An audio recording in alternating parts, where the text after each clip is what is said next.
Hello and welcome to my YouTube channel. My name is Melvin Way. Please subscribe to my YouTube channel and look for my fan page on Facebook by entering Melvin Way's YouTube channel.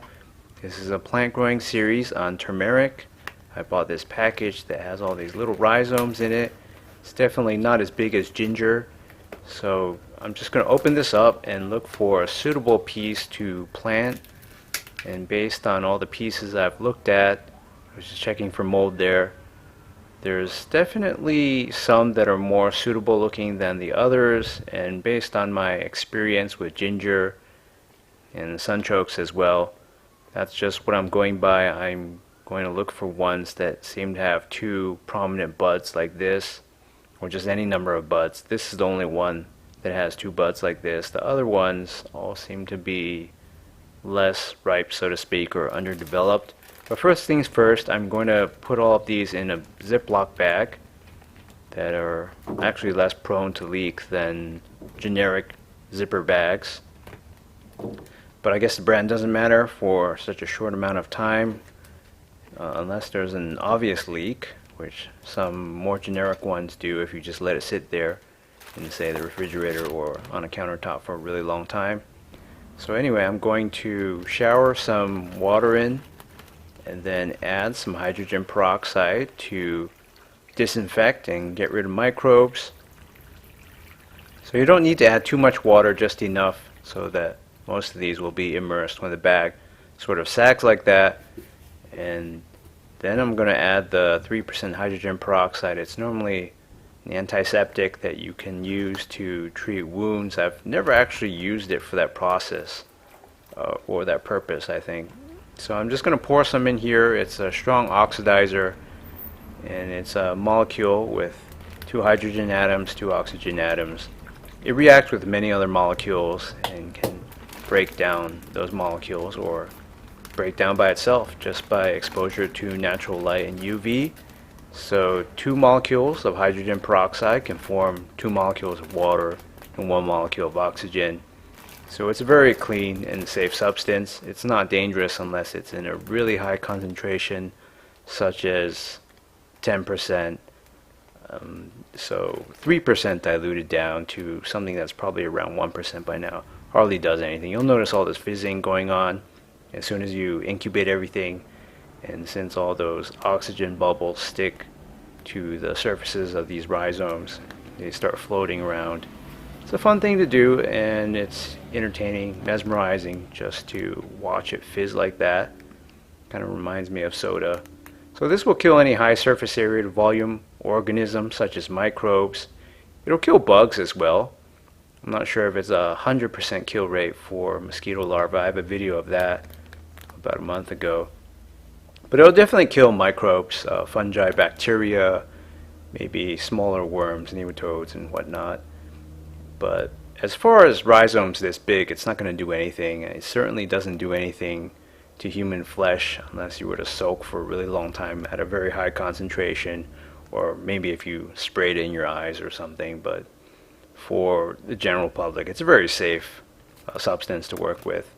So I'm just going to take out that one rhizome I already pre-targeted for planting and open just a small bottleneck for this bag and just pour out all this hydrogen peroxide and some potting mix. This potting mix has long been dried out. I steam sterilize all my potting mix. I have a video on that.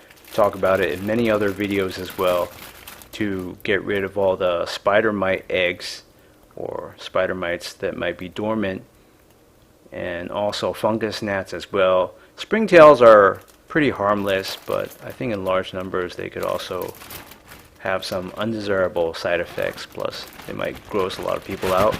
So a store-bought potting mix is often plagued with various plant parasites. So if you just use it straight up, chances are you're going to get a lot of plant parasites that will either hatch or just become active again and start reproducing like crazy, and they'll eat your plants.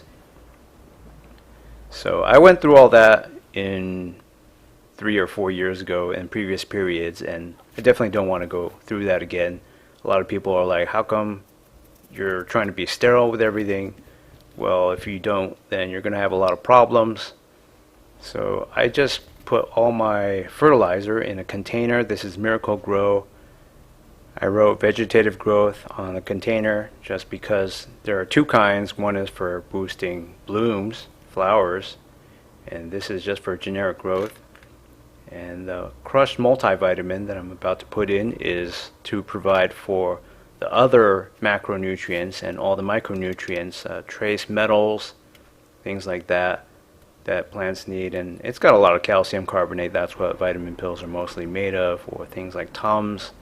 That's made of calcium carbonate. So that provides all the calcium that the plant will need.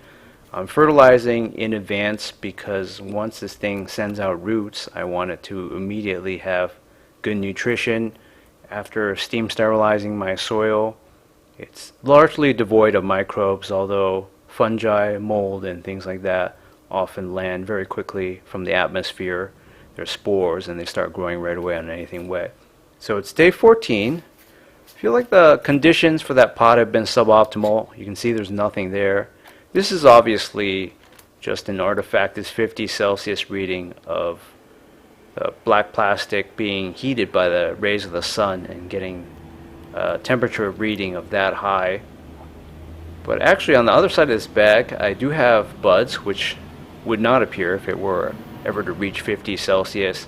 I'm sure it gets hot there, but actually I've felt the floor, the concrete, before with my hands, and it's never that hot. It's cool to the touch actually.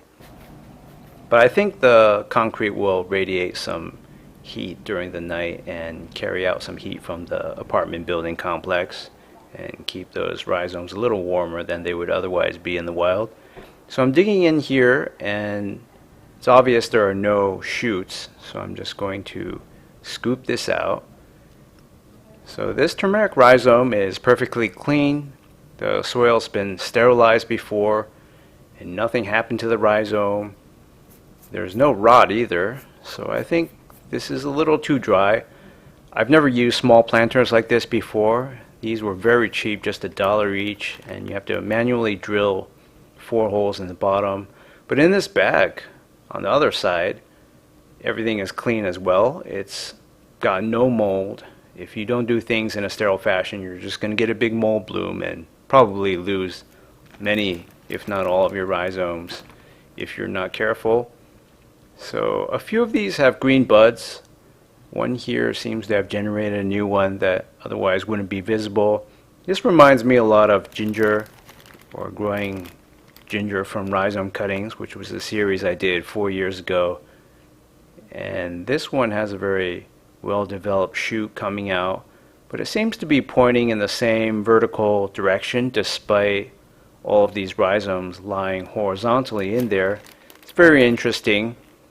I'm just going to go under the assumption, just like with my ginger series many years ago and my experiences growing rhizomes like ginger, that once you've got these beautiful green buds sticking out that look really healthy, you're basically good to go. This is more than half the battle, I feel. So if you get to this point, like I have right here after 2 weeks, or if you're faster, then that's even better, then you're probably good to go. If you plant these and give them the right conditions, I expect tiny roots to emerge from the bases of these beautiful green buds.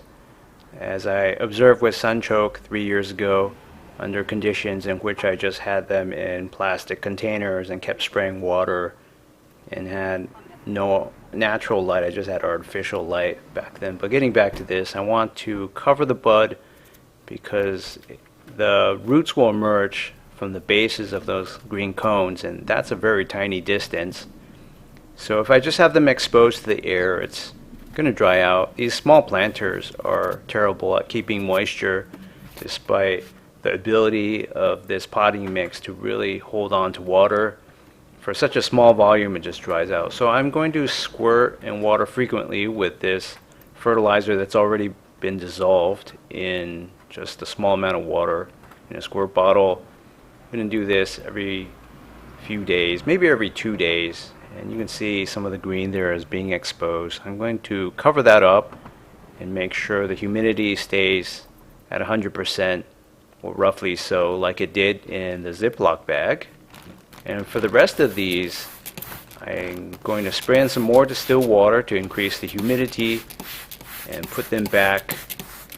Ideally, I should use hydrogen peroxide again. It's been 2 weeks. All of the hydrogen peroxide has already reacted, but I think this is still relatively sterile. It's true that I've opened the bag and exposed it to the air, so fungal spores could get in.